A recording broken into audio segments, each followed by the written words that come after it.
Assalamualaikum warahmatullahi wabarakatuh. Alhamdulillah, nahmaduhu wa nasta'inuhu wa nastaghfiruh wa na'udzu billahi min syururi anfusina wa min sayyiati a'malina. May yahdihillahu fala mudhillalah wa may yudlilhu fala hadiyalah.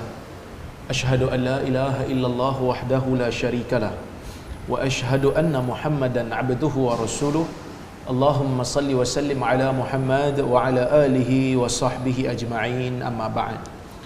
Muslimin dan muslimat yang dirahmati Allah Subhanahu wa taala sekalian, alhamdulillah pada hari ini kita dapat bersama-sama lagi berhimpun untuk sambung balik kuliah kita berkaitan dengan 40 amalan mudah menurut sunnah. Kita masuk kepada amalan yang keempat hari ini insya-Allah, iaitu meminta izin 3 kali untuk bertamu.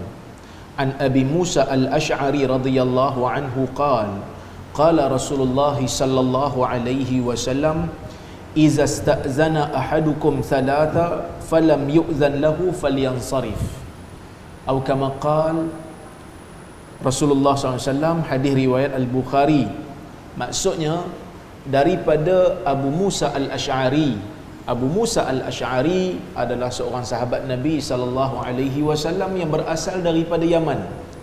Datang ke Madinah pada tahun ke-7 Hijrah bersama dengan kaum al-Ash'ariyun. Golongan al-Ash'ariyun datang ke Madinah, beberapa orang naik kapal, maka sampai kepada Madinah. Bila sampai dekat Madinah, mereka memeluk Islam dan menjadi sahabat yang baik. Abu Musa al-Ash'ari ni dikatakan waktu meriwayatkan hadis ni, dia ada kisah yang kita panggil sebagai sebab urut. Sebab urut bagi hadis. Sebab urut ataupun sebab Nabi mengucapkan hadis ni ialah apabila bukan sebab urut lah, maksudnya hadis ni dia ada kisah kenapa Abu Musa al-Ash'ari meriwayatkan hadis ni kepada orang lain. Yang mana pada zaman Umar ibn al-Khattab radhiyallahu anhu, Umar ni pernah minta Abu Musa untuk jumpa dia. Jadi Abu Musa ni pun pergilah rumah Umar khalifah. Jadi bila pergi, dia bagi salam 3 kali, minta izin nak masuk 3 kali. Umar tak jawab. Jadi dia pun balik. Lepas daripada tu Umar tanya dia, "Kenapa tak datang? Aku panggil kamu, kau tak datang pula." Dia kata, "Aku datang dah tadi, dah minta izin 3 kali, tak jawab balik." Sebab Nabi SAW bersabda, "Idza sta'zana ahadukum thalatha falam yu'dhan lahu falyansarif." Apabila salah seorang daripada kamu datang rumah orang lain, minta izin untuk masuk 3 kali, tak diberi izin untuk masuk, maka balik. Umar dengar je hadis ni, Umar kata, "Wallahi la tuqimanna ala hadha bayyinah." Demi Allah, kamu kena berikan bukti untuk hadis ni. Kena bawa mari bukti yang Nabi pernah sebut hadis ni. Wa illa la auja'tuk. Jika tidak, aku akan pukul kamu. Aku akan sakitkan kamu. Umar sebagai khalifah, tapi hadis ni digunakan oleh sebahagian yang anti kepada hadis untuk kata, tengok Umar pun ada sanksi dengan hadis. Apatah lagi kita. Zaman Umar tu, Umar ni merintah, lepas 2 tahun lebih Abu Bakar merintah. Maksud zaman tu zaman dekat dengan Nabi. Sahabat baca hadis pun Umar sanksi. Apatah lagi kita yang ribuan tahun. Dia kira apa? Nak tolak hadis dengan hadis. Tak kebelik. Dia macam ada satu orang geng makrifat tu kan. Siapa geng makrifat tu kan? Dia nak macam nak tolak hadis, tapi nak tolak hadis dengan hadis. Tak kebelik. Jadi saya nak kata, sebenarnya Umar ni dia bukan tak terima hadis. Sebab ada je riwayat yang Umar ni terima hadis walaupun tak ada, walaupun seorang je baca hadis tu kat dia. Macam hadis Abdurrahman bin Auf. Umar nak pergi ke Syam kan. Satu hari Umar nak pergi ke Syam masa zaman pemerintahan dia. Tiba-tiba sampai di pertengahan jalan, baru dapat tahu yang tempat yang Umar nak pergi ni kena wabak ta'un. Jadi bila dengar kena wabak ta'un ni, Umar pun mesyuarat lah dengan orang-orang rapat dengan dia pada masa tu, sahabat-sahabat Nabi yang besar-besar ni. Jadi dalam ramai-ramai itu Abdurrahman bin Auf bacakan sebuah hadis. Abdurrahman kata, Nabi SAW pernah bersabda dalam sebuah hadis. Nabi kata, idza waqa'a bi ardin fala tuqdimu 'alaiha wa idza waqa'a bi ardin wa antum biha fala takhruju firaran minhu. Kan Nabi kata dalam sebuah hadis, apabila apabila ta'un telah melanda sebuah negeri, kamu jangan pergi masuk negeri itu. Dalam sebuah hadis yang lain Abu Daud, Nabi kata, fa inna minal qaraf at-talaf, kerana bila kita duduk di tempat yang berpenyakit, kita akan kena ataupun kita akan binasa. Okey, ini salah satu hadis yang membuktikan bahawasanya Nabi tidak menafikan jangkitan secara mutlak lah. Sebab memang ada hadis Nabi kata la adwa, kan, tidak ada jangkitan. Jadi ini hadis yang menyebabkan ulama-ulama mentakwilkan hadis Nabi kata tiada jangkitan tu bukan tak ada jangkitan secara mutlak.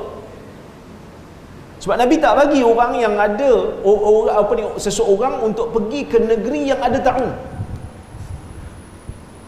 Tak boleh pergi. Tak digalakkan pergi. Kalau kita tahu satu tempat tu kena ta'un, jangan pergi. Wa idza waqa'a bi ardin wa antum biha, apabila ta'un berada di satu-satu tempat dan kamu ada di situ, fala takhruju firaran minhu, jangan kamu keluar daripada negeri itu kerana kamu nak lari daripada penyakit tu. So Nabi ajar kuarantin. Nabi ajar konsep kuarantin.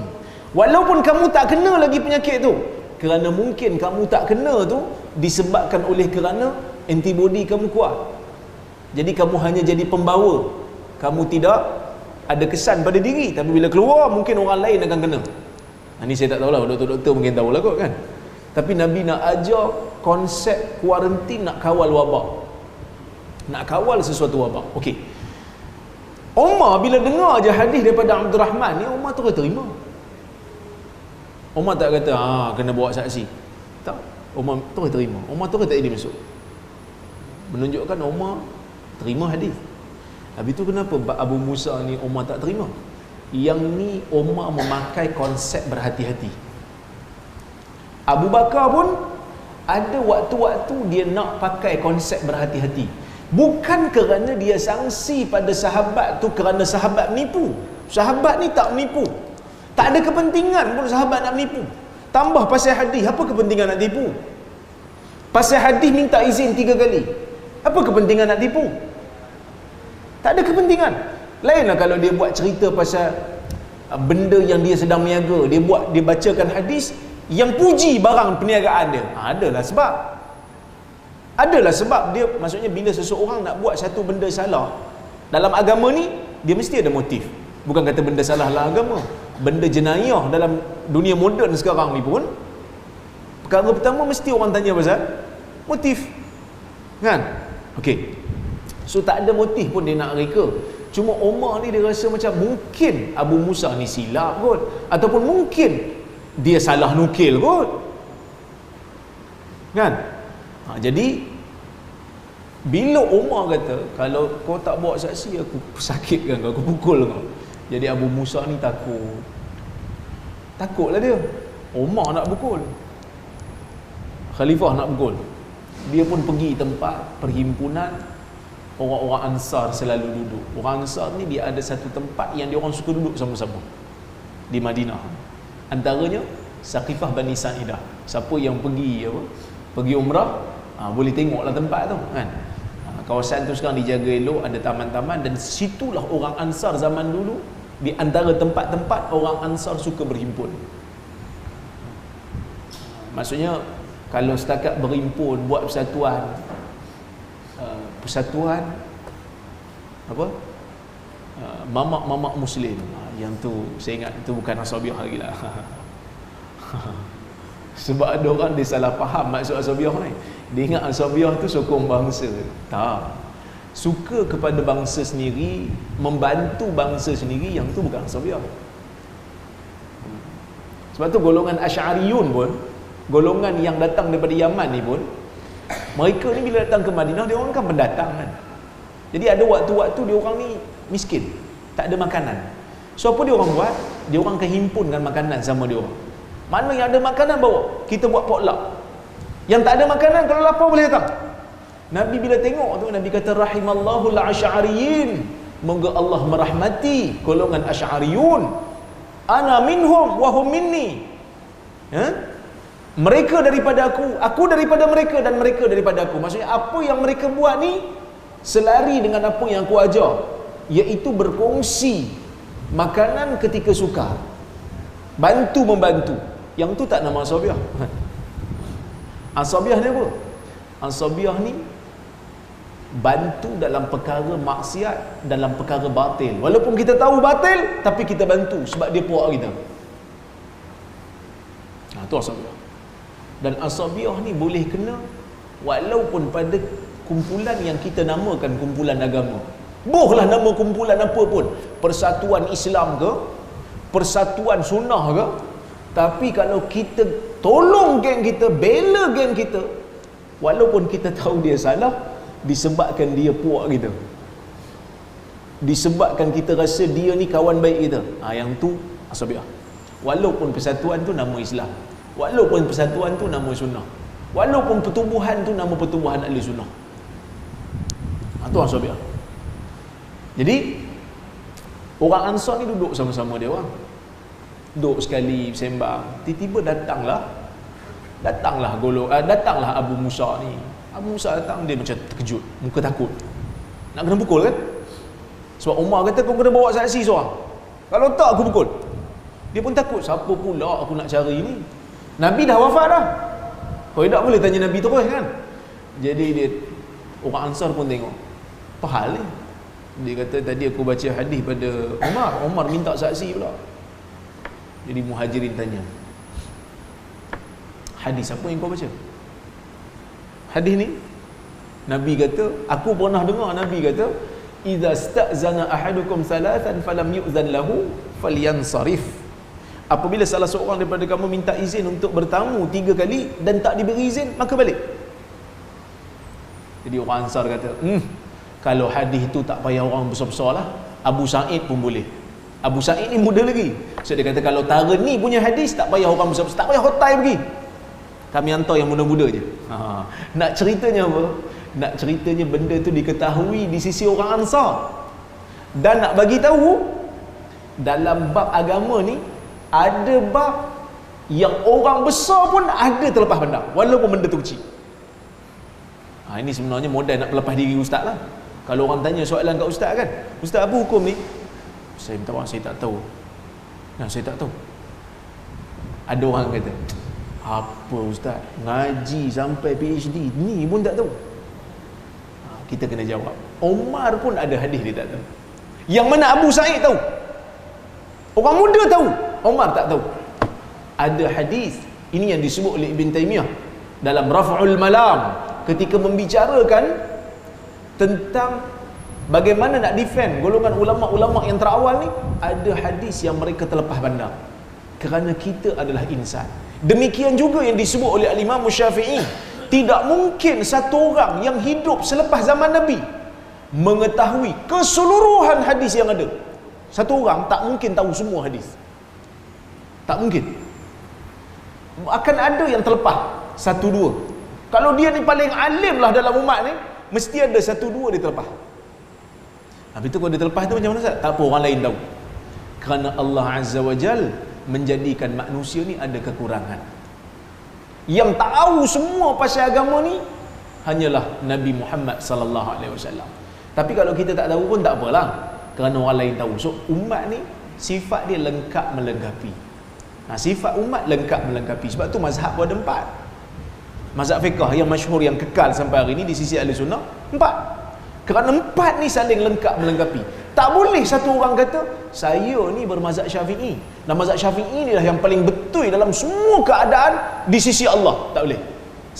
Semua boleh kata mazhab Syafi'i ni pilihan saya, dan pada penilaian saya ialah yang paling dekat dengan kehendak Allah dan Rasul. Pada penilaian saya tak boleh kata di sisi Allah, kerana di sisi Allah mungkin kebenaran tu ada pada mazhab lain dalam satu-satu isu. Mungkin kebenaran tu ada pada mazhab Syafi'i dalam isu ni, tapi dalam isu lain mungkin ada pada kebenaran itu di sisi Allah, mungkin ada pada mazhab Hanafi, mungkin juga ada pada mazhab Hanbali. Kerana kebenaran itu dikongsi bersama oleh umat. Tak boleh satu orang dabik dada mengatakan saya betul semua benda. Di sisi Allah, sayalah yang paling betul sekali. Kerana manusia ni dia tak maksum. Sebab itu Imam Syafi'i sebut dalam satu nukilan dia, Imam Syafi'i kata, ra'yi sawab wa yahtamilul khata wa ra'yu ghairi khata wa yahtamilus sawab. Maksudnya, pandangan aku, kata Imam Syafi'i, pandangan aku pada diri aku betul, tapi boleh jadi salah. Pandangan orang lain selain daripada aku, pada aku salah, tapi boleh jadi betul. Maksud boleh jadi betul tu di sisi Allah Azza wa Jalla. Kita bagi laluan pada azan dulu.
So kita sambung sikit lagi tentang hadis ni.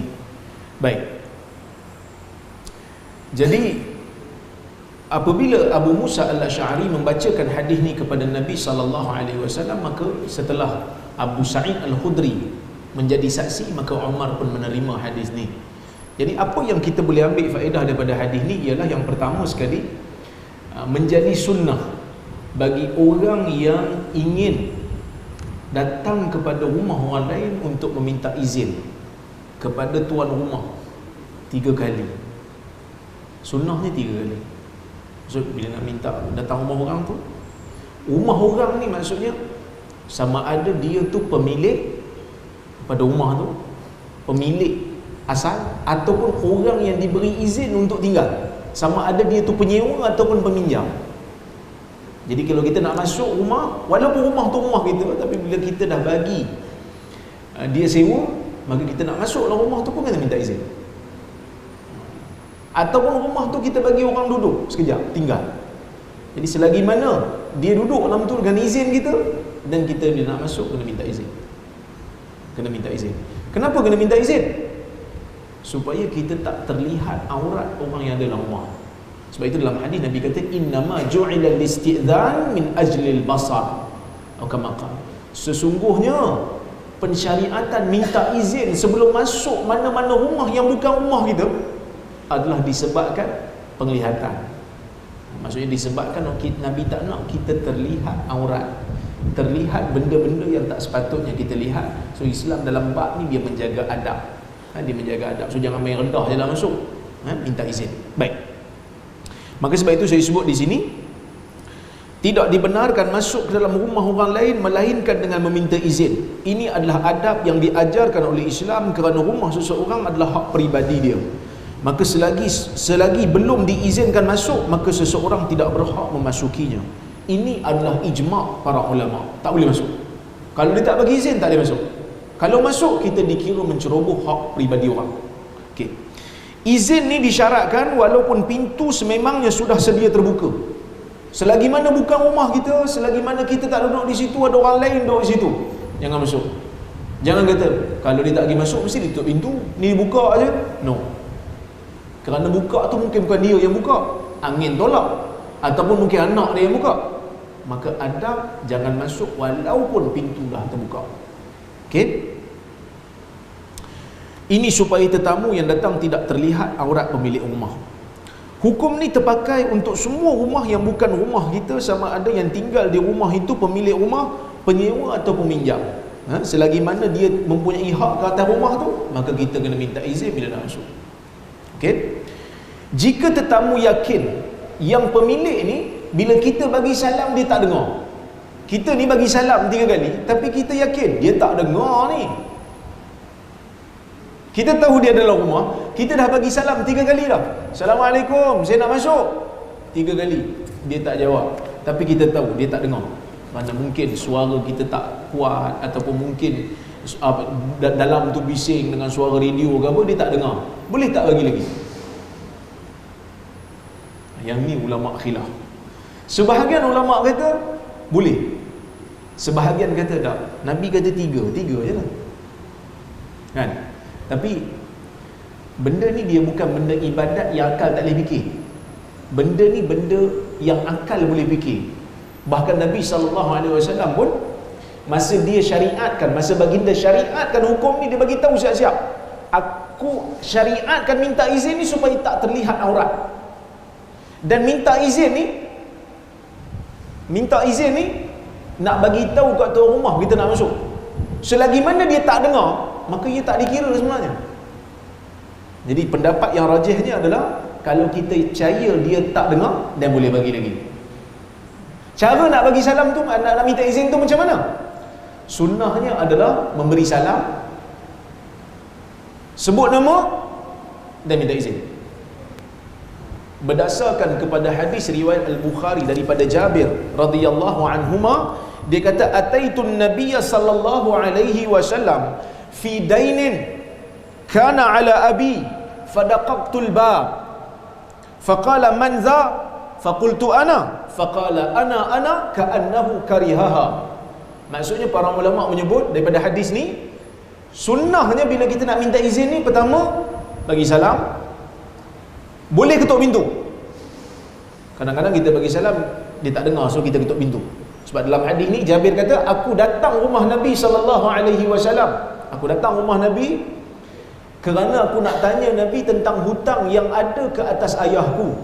Sebab Jabir ni ada ayah kan. Ayah dia Jabir Abdullah Al-Ansari yang meninggal dalam perang Uhud. So Jabir ni datang nak tanya Nabi tentang hukum hutang bapak dia. Dan dia datang, dia kata, fadaqaqtul bab, aku pun ketuk pintu. Nabi kata, manza, siapa itu? Dia kata, ana. Faqultu ana. Saya sebut. Jabir kata, saya sebut, saya. Nabi kata, ana. Saya. Ka'annahu kariha. Nabi tak suka. So para ulama dia kata, pertama bagi salam, yang kedua boleh ketuk pintu, sebut nama. Jangan sebut bila orang tanya, kita pun bagi salam, Assalamualaikum, ada orang dalam rumah tak, saya nak masuk. Tuan rumah kata, Waalaikumsalam. Ada, siapa tu? Saya lah. Nabi tak suka. Nabi kata, aku. Siapa aku tu? Maksud nak kata macam tu lah. Kadang-kadang kan orang telefon kita kan, Assalamualaikum, Waalaikumsalam. Ini Rozaimi ke? Ya, saya. Kenal tak saya? Mana saya nak kenal? Saya bukan pengecam suara. Kan? Adab. So kalau kita telefon orang, kita bagi tahu, kan, saya ni bersebut nama. Kan? Ni cuba teka. Tak ada pasal orang nak pergi teka nama kau lah. Banyak lagi orang nak teka. Peraduan lagi bagus. Dapat hadiah kalau betul kan. Teka nama kau kan, dapat apa pun buat masa aku je. Adab. Kadang-kadang annoying benda tu. Dia ingat orang ingat kat dia kan. Banyak benda lain. Bila orang tak ingat, dia dah kecil hati dah. Sampai hati kau tak ingat aku. Banyak lagi benda pun tak ingat. Dan kita tak ingat dia pun bukan sebab dia penting pun lain duk kita kadang-kadang kan. So Nabi tak suka. Ni adab lah. Jangan duk amal benda ni. Saya lah. Saya tu siapa? Bagi tahulah saya tu siapa. Ataupun saya Rozaimi. So orang tahu. Saya Jabir. So Nabi tahu siapa yang datang nak jumpa dia. Okey? Baik. Digalakkan juga bagi tetamu ni sunnah. Ni cerita pasal sunnah ni. Datang rumah orang, bila kita nak bagi salam, kita jangan menghadap ke pintu. Bila kita bagi salam tu, jangan menghadap ke pintu.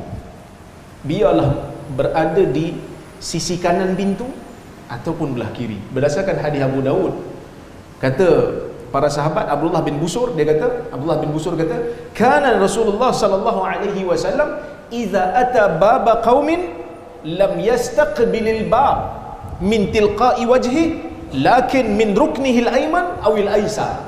Kata Abdullah bin Busur, Nabi ni bila nak pergi rumah mana-mana puak, Nabi tidak memandang pintu tu betul-betul di depan wajah dia, tetapi Nabi akan berada di sebelah kanan, di sebelah sisi kanan pintu ataupun sisi kiri. Maksudnya bila kita nak datang rumah orang tu, ketuk pintu tapi badan kita berada di sisi kiri. Supaya apa? Bila dia buka aja pintu, kita tak nampak terus apa yang ada dalam rumah. Kerana kadang-kadang ada anak-anak kecil ni, bila orang bagi salam ketuk pintu, dia buka terus. Mak tak sempat nak pakai apa lagi. Mak pakai pakaian minima aja dalam rumah tu. Kalau kita pandang terus ke pintu, menyebabkan kita dah terlihat aurat orang yang tak halal untuk kita tengok.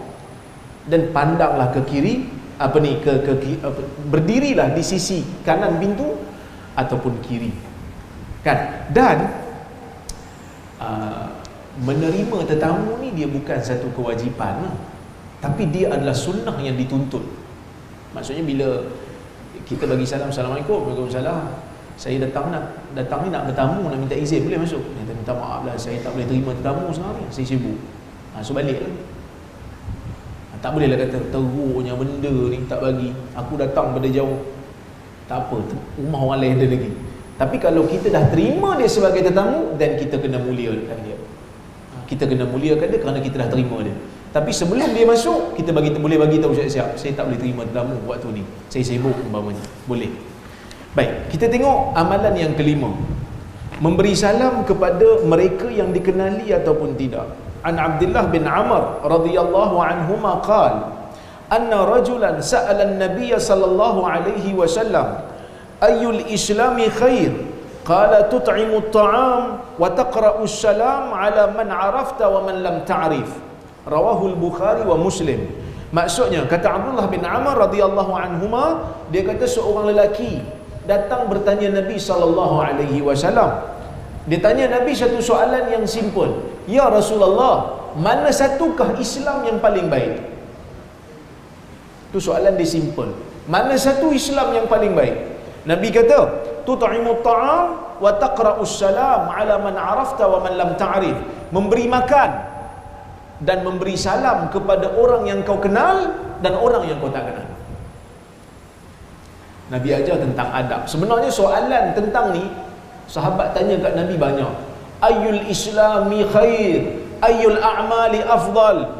Banyak soalan yang lebih kurang sama sahabat tanya kat Nabi, tapi jawapan Nabi berbeza-beza. Ada waktu Nabi jawab suruh bagi makan, suruh bagi salam. Ada waktu Nabi suruh salat dalam waktu. Ada waktu Nabi suruh berjihad. Ada waktu Nabi suruh beriman kepada Allah, kemudian istiqamahlah. Kenapa berbeza-beza untuk soalan yang sama? Kerana yang tanya tu background dia beza. Maksudnya orang yang tanya tu bila ditanya, mana satukah amalan yang baik untuk saya? Maka Nabi jawab tu berdasarkan keadaan dia. Kalau dia tu memang ada duit, maka Nabi suruhlah dia bagi makan.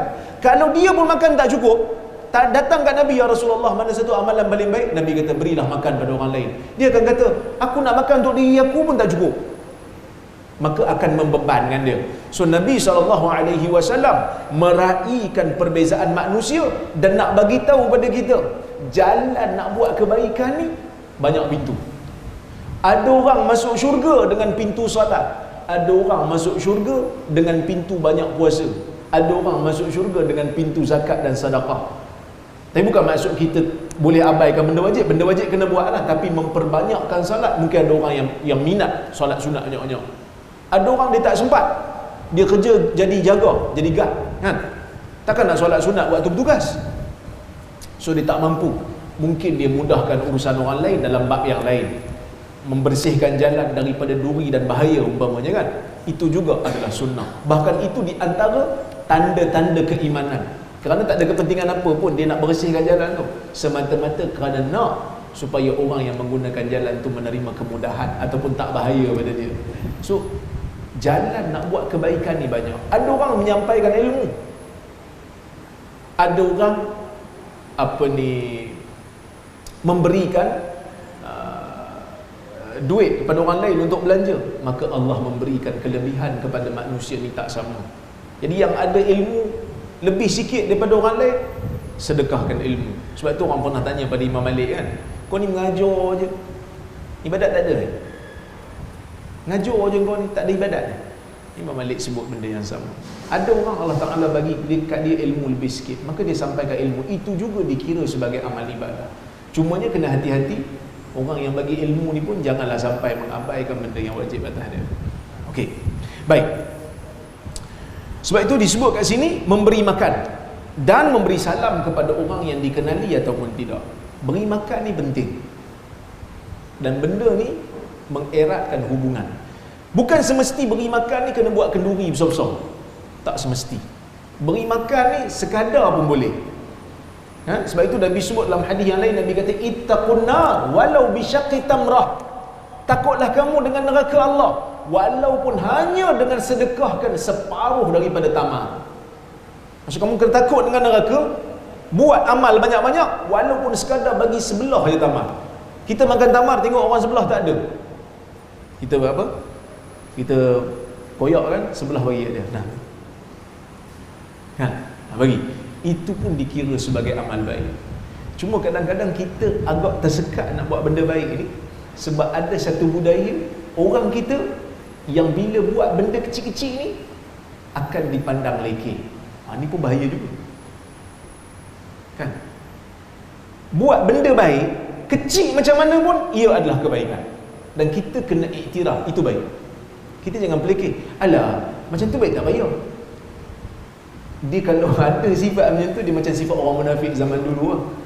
Bila orang bagi pemberian banyak-banyak, dia kata, yang tu sebenarnya nak riak aja tu, konon dia seorang je banyak harta, orang lain tak ada, dia nak bolut semua. Bila orang bagi sikit pula, tak payah pun, benda ni tak payah bagi pun tak apa. Ni sifat orang munafik. Sebab itu dalam hadis Nabi kata, la tahqiranna minal ma'rufi syai'an walau an talqa akhaka biwajhin talq. Kan?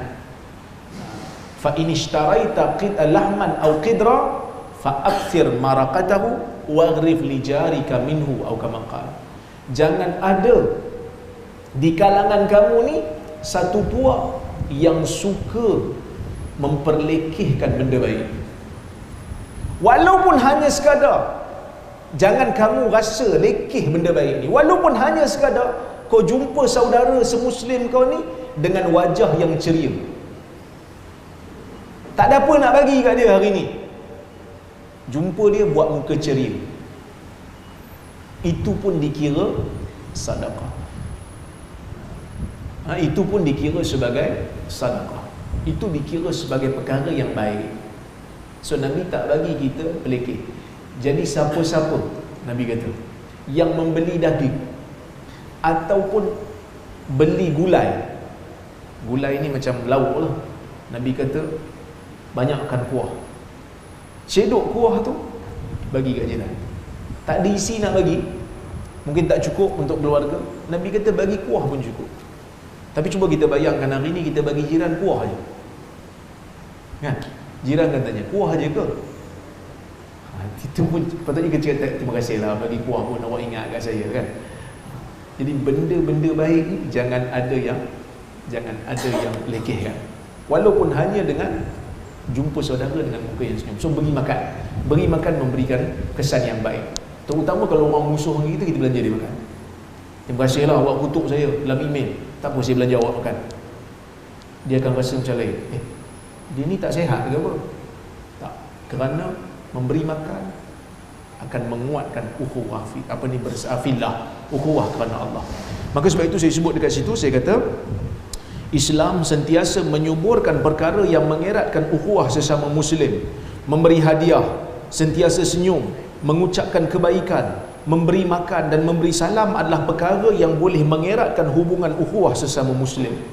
Islam juga melarang perkara yang boleh memutuskan ukhuwah, seperti mencari-cari salah orang, mengumpat, mengadu domba dan seumpamanya.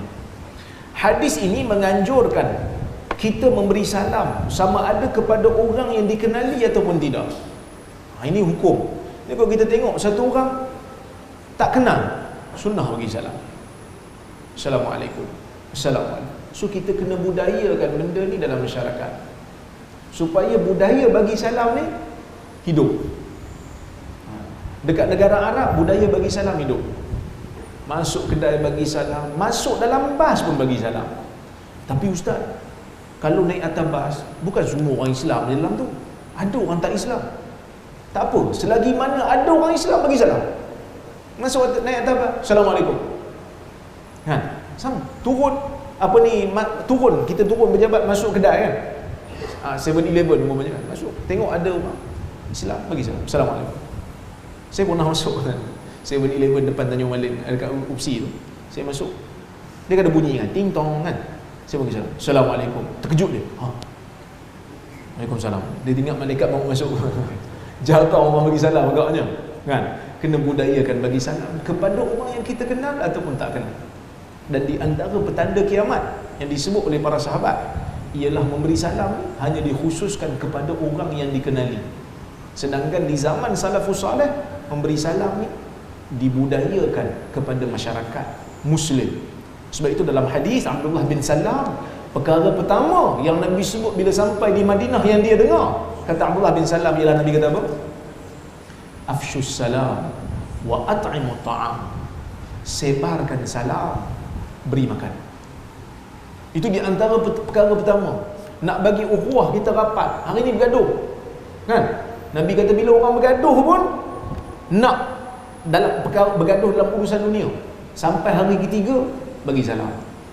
Kena bagi salam supaya dia dua-dua tu tak terlibat dalam dosa memulaukan saudara Islamnya lebih daripada 3 hari. So bagi salam, Assalamualaikum. Bagi salam adalah syiar tahiyatu ahli jannah, penghormatan bagi ahli syurga. Lebih baik kita Assalamualaikum daripada kita hai, apa khabar. Hai kemudian bagi salam dulu, kerana kita adalah orang Islam. Baik. Memberi salam kepada orang yang kita tak kenal menunjukkan kita ikhlas memberi salam kerana persaudaraan Islam. Kalau kita tak kenal dia, kita bagi salam. Ni bila dah kenal pun nak bagi. Minta maaf lah, Tan Sri kan, minta maaf, Assalamualaikum, baru nak bagi salam. Maksudnya kita bagi salam kerana pangkat dia, kita bagi salam kerana kedudukan dia, kita bagi salam kerana mungkin dia ada kuasa ke atas kita. Maka kita bagi salam tu ada isu lain selain daripada nak membudayakan sunnah. Sebab itu Nabi kata, ala man arafta wa man lam ta'rif, pada orang yang kau kenal dan orang yang kau tak kenal. Menunjukkan kita ikhlas. Ia tidak disebabkan kita mengampu atau kerana terlalu menghormatinya. Memberi salam juga menyuburkan sifat tawaduk dalam diri insan, terutama apabila memberi salam kepada orang yang tak dikenal. So kita tawaduk, siapa pun dia, kita bagi salam. Saya ada seorang syekh dekat Jordan dulu, dia ni bekas mufti Iraq. Orang besar lah, zaman Saddam tu dia mufti dekat Iraq. 4 mazhab dalam kepala dia. Bila dia jalan je dekat fakulti syariah tu, dia akan bagi salam kepada semua pelajar yang dia jumpa. Padahal dia syekh besar, Abdul Malik As-Sa'di nama dia. So dia akan bagi salam, Assalamualaikum, Assalamualaikum. Dia bagi salam. Padahal kita lah patut bagi salam kat dia kan? Sebab dia lebih tua dan ilmu dia lebih banyak daripada kita. Tapi tak, kerana dia nak ajar diri dia untuk bersifat tawaduk.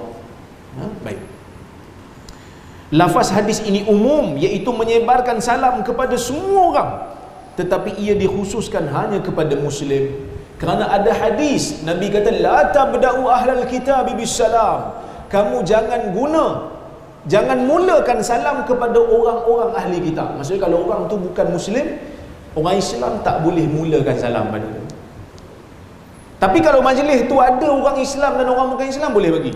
Berdasarkan hadis Bukhari, Nabi SAW pernah memberi salam kepada satu majlis yang bercampur antara orang Islam dan orang bukan Islam. Nabi bagi salam. Tapi kalau orang tu kita tahu dia bukan Muslim, kita tak mulakan salam. Kerana Nabi bila tulis surat kepada orang bukan Islam, Nabi kata, Assalamu ala man ittaba'al huda, salam sejahtera ke atas mereka yang mengikut petunjuk. Jadi kalau tak dapat petunjuk, tak dapatlah salam. Jadi kalau kita tak kenal dia, boleh bagi. Saya tak tahu, nampak macam Islam tapi bukan kot. Itu boleh. Sampai kita kenal dia siapa. Ini disebut oleh Ibn Hajar dalam Fathul Bari ketika mana dia mensyarahkan hadis ini. Selagi mana tak kenal, boleh bagi. Bila dah kenal ataupun dia pakai rantai salib, so kita tahu dia Kristian, kita tak bagi salam kat dia. Ataupun dia pakai apa, tanda dekat dahi yang Hindu pakai, so kita tahu dia bukan Muslim, so kita tak bagi. Kita tak mulakan salam kepada orang yang bukan Islam. Adapun menjawab salam yang diberikan oleh orang kafir, yang ni ada beza pendapat. Yang ni insya-Allah saya akan huraikan dalam kuliah yang akan datang. Ada beberapa pendapat bagaimana untuk menjawab salam yang diberikan oleh orang kafir. Kita tak bagi, tapi dia bagi kat kita. Dia nampak kita pergi pasar, dia jual ikan. Dia kata, Haji, Assalamualaikum. Kita pun tengok, dia ni bukan Islam ni. Macam mana nak jawab? InsyaAllah dalam kuliah yang akan datang saya akan huraikan. Masa dah cukup, Bilal pun dah angguk-angguk bila ustaz nak habis, jadi saya habiskan, saya berhenti. Aqulu qawli hadha wa astaghfirullahal azim li wa lakum. Wassalamualaikum warahmatullahi wabarakatuh.